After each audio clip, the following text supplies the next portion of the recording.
अब आगे 10th class के समांतर श्रेणी चैप्टर की बात की जाए तो इस चैप्टर में बोर्ड क्लास में कम से कम 2 या 3 तो ऑब्जेक्टिव तो इसके ही पूछ लिए जाते हैं। साथ में इसमें रिक्त स्थान भी पूछा जाता है, इसलिए ये हमारा इंपॉर्टेंट चैप्टर बन जाता है छोटे क्वेश्चनों के पर्सपेक्टिव में। चलिए फिर इसका पहला क्वेश्चन देखते हैं। क्या है, यदि एपी का प्रथम पद 10 दे रहेगा तथा सार्वय अंतर -3 हो तो सातवां पद हमें ज्ञात करना है।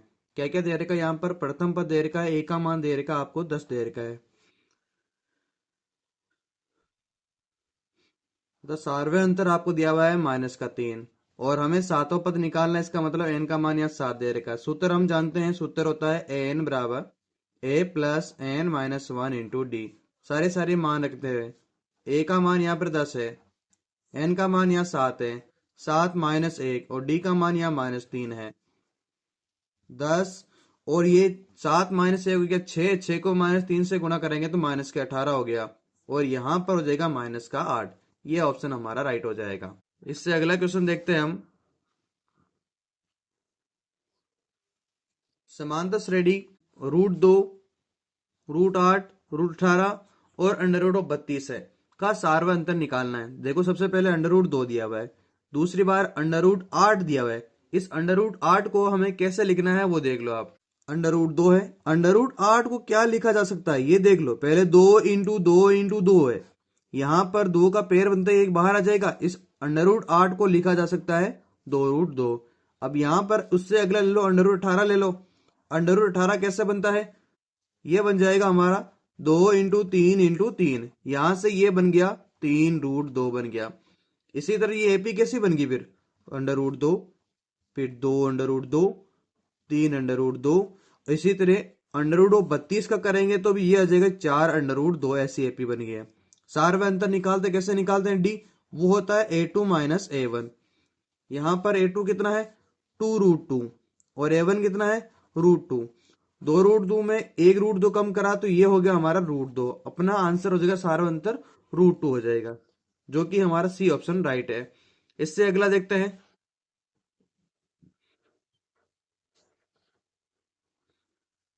एपी 2, x + 26 हो तो x का मान ज्ञात करना है। ये एपी में है तो हमें x का मान ज्ञात करना है, क्योंकि ये एपी में है। इसका मतलब पहला पद क्या हो गया? 2 हो गया। अब यहां पर सार्वय अंतर निकाल लो। सार्वय अंतर क्या होता है? a2 - a1 सार्वय अंतर होता है। अगर a2 - a1 नहीं करके अपन a3 - a2 करें तो भी वो सार्वय अंतर ही होता है। मतलब अगले पद में पिछला पद माइनस कर दो, वो सार्वय अंतर होता है। तो यहां पर पहले ए डी का मान a2 - a1 निकाले तो ये आया x - 2। फिर डी का मान अगले पदों से निकाले तो ये आया 26 - 2, क्योंकि सार्वय अंतर तो बराबर ही होगा। तो ये आएगा x - 2 बराबर 26 - 2। ये -2 नहीं होगा, यहाँ पर x होगा यहाँ पर। तो ये x इधर आया, ये उधर चल जाएगा। तो ये x माइनस का इधर आएगा तो प्लस का होगा। तो x + x बराबर हो जाएगा 26 + 2। x + x क्या हो गया? 2x बराबर क्या हो गया? 28। तो यहां से 2 का भाग लगाएंगे तो x का मान 14 आ जाएगा। इसका मतलब बीच वाला पद क्या है? 14। अगर 3 कोई भी पद एपी में, ऐसे भी देख सकते हैं, 3 अगर कोई भी पद एपी में है तो मध्य पद निकालने के लिए a + b/2 कर दो, वो मध्य पद आएगा। ये भी अपन काम में ले सकते हैं। अगर ये काम में ले रहे तो देखो यहां पर इसका मान 2 दिया हुआ है और इसका मान 26 दिया हुआ है, /2 कर दो, 28/2 होगा और ये 14 अपना आंसर आ जाएगा। अब आगे हम पांचवा क्वेश्चन देखने वाले हैं। प्रथम n प्राकृत संख्याओं का योग क्या होगा? प्रथम n प्राकृत संख्या है तो एक बार देखते हैं प्रथम n प्राकृत संख्या किस प्रकार लिखी जाएगी। ये देखो 1, 2, 3, 4 ऐसे लिखी जाएगी। n पदों तक है ये, n पदों तक। तो n पदों तक है तो अंतिम पद भी क्या हुआ इसका? हमारा अंतिम पद भी हमारा यहाँ n हो जाएगा। अंतिम पद भी हमारा क्या हो जाएगा? n। अंतिम पद को हम l बोलते हैं। इसका योग निकालना है। एक कर देखा जाए तो ये भी एक एपी बना रहा है, एपी बना रहा है जिसका प्रथम पद 1 है और सार्वय अंतर सभी में देखो +1 हो रहा है। तो सार्वय अंतर हमारा क्या हो गया? 1 हो गया। SN का सूत्र लगाना पड़ेगा योग निकालना, जो कि होता है n/2 ब्रैकेट a + l होता है। n/2, n का मान यहाँ n है, /2 कर दो। प्रथम पद यहाँ पर क्या है? 1 है और अंतिम पद यहाँ पर क्या है? n है। तो ये बन गया मोटा मोटी n × n + 1/2। ये हमारा ऑप्शन राइट हो जाएगा। इनमें से ये वाला ऑप्शन डी ऑप्शन राइट है। उससे अगला देखते हैं। यदि एपी का एन पदों का योग आपको दे रखा है 4n माइनस एन स्क्वायर हो तो एपी का तीसरा पद हमें ज्ञात करना है। यहाँ पर तीसरा पद निकालने के लिए एक फॉर्मूला हमें याद रखना है। फॉर्मूला ये होगा an is equal to S N minus 1। कभी भी एपी को अगर एस एन में दे रखा है, एन पदों के योग में दे रखा हमें और एनवा पद पूछ ले तो ये सूत्र हमें याद रखना है। यहाँ एन की जगह हमें क्या रखना पड़ेगा, तीसरा पद है तो एन की जगह 3 रखेंगे।